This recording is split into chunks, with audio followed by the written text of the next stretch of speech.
আসসালামু আলাইকুম। এসএসসি 2025 সালে পরীক্ষার্থীরা, তোমাদের যাদের রেজাল্ট ফেল হয়েছে অকারণে, এখানে তোমাদের জন্য প্রমাণ সহকারে যে দেখাই দিতেছি, দেখো তোমাদের পাস করানো হয়েছে। এখানে দেখো আমি দেখাই দিতেছি, এখানে দেখো যারা লিখিত পরীক্ষার খাতায় শর্ট পেয়েছিল, দেখো এখানে একটা নাম্বার দেওয়া হয়েছে, দেখো পরিবর্তন নাম্বার, মানে এখানে পরীক্ষক পরিবর্তন করে তোমাদের দেখো এই যে গ্রেস নাম্বারের অপশনটা দেখো তোমরা একবারে ডান সাইডে দেখো, শিক্ষকেরা তোমাদের এই নাম্বারটা দিয়ে কিন্তু পাস করিয়ে দিতেছে এখানে।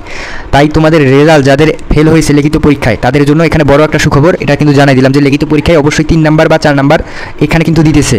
এখানে দেখো লিখিত খাতাগুলো সম্পূর্ণ তারা মূল্যায়ন করতেছে পুনরায়, দেখো শিক্ষা বোর্ডের কর্মকর্তারা দেখো লিখিত খাতাগুলো পুনরায় আবার চেক করতেছে এবং এখানে নাম্বার অ্যাড করতেছে। এবং তোমাদের রেজাল্ট বিষয়ে আরেকটা সুখবর আছে, এখানে যারা ফেল করেছো, এখানে আরেক ধরনের স্টুডেন্ট আছে যে প্র্যাকটিক্যাল নাম্বার এই কারণে ফেল করেছে একটা স্টুডেন্ট, মানে অনেক স্টুডেন্ট ফেল করেছে যে তোমাদের স্কুল থেকে তোমাদের প্র্যাকটিক্যাল নাম্বারটা শিক্ষা বোর্ডে পাঠায় নাই, এজন্য তাদের অনেক শিক্ষার্থী ফেল হয়েছে।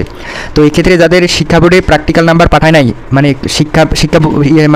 স্কুল থেকে শিক্ষা বোর্ডে যাদের প্র্যাকটিক্যাল নম্বর পাঠায় নাই, এটা প্র্যাকটিক্যাল নম্বর কিন্তু পাঠাই দিয়ে তোমাদের কিন্তু পাস করে দিয়েছে।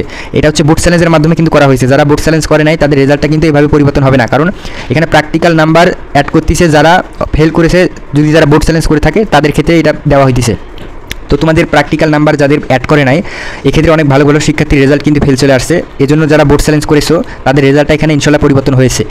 এখানে আরেক ধরনের স্টুডেন্ট আছে যারা হচ্ছে এমসিকিউ নিয়ে টেনশনে আসো, দেখো এমসিকিউ নিয়ে কোনো টেনশন করবে না। যারা সেট কোড লেখো নাই বা রোল নাম্বার, রেজিস্ট্রেশন নাম্বার, বিষয় কোড, সেট কোড, এগুলো যদি ভুল করে থাকো, বোর্ড চ্যালেঞ্জের মাধ্যমে সরাসরি রেজাল্টটা পরিবর্তন করে দিয়েছে। কারণ এগুলো বিষয় যদি ভুল করে থাকো সেক্ষেত্রে সংশোধনের তারা মাধ্যম রেখে দিয়েছে, তোমাদের ক্রমিক নাম্বার রেখে দিয়েছে শিক্ষা বোর্ডে। তো ক্রমিক নাম্বার নিয়ে এখানে সকল শিক্ষার্থীকে পাস করে দেওয়া হয়েছে ইনশাল্লাহ, তাই তোমরা কোনো চিন্তা করবে না এই নিয়ে।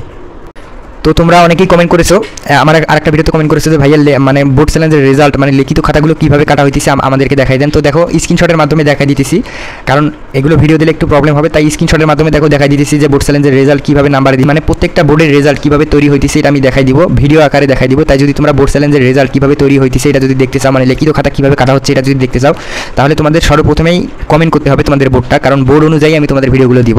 তাই তোমরা বোর্ডটা কমেন্ট করবে এবং সাবস্ক্রাইব করে রাখবে। তো সর্বপ্রথমে সাবস্ক্রাইব করে তোমাদের বোর্ডটা কমেন্ট করবে যে ভাইয়া আমি আমাদের বোর্ডের রেজাল্ট কীভাবে তৈরি হতেছে, লিখিত পরীক্ষার খাতা কীভাবে মূল্যায়ন করতেছে পুনরায়, এটা আমি দেখতে চাই, সরাসরি ভিডিওতে দেখাই দেন। তো আমরা সেই অনুযায়ী ভিডিওগুলো দেওয়ার চেষ্টা করব। তাই তোমাদের অবশ্যই তোমরা সাবস্ক্রাইব করে তোমার বোর্ডটা কমেন্ট করবে এবং মূল্যবান মতামতটি জানাই দিবে।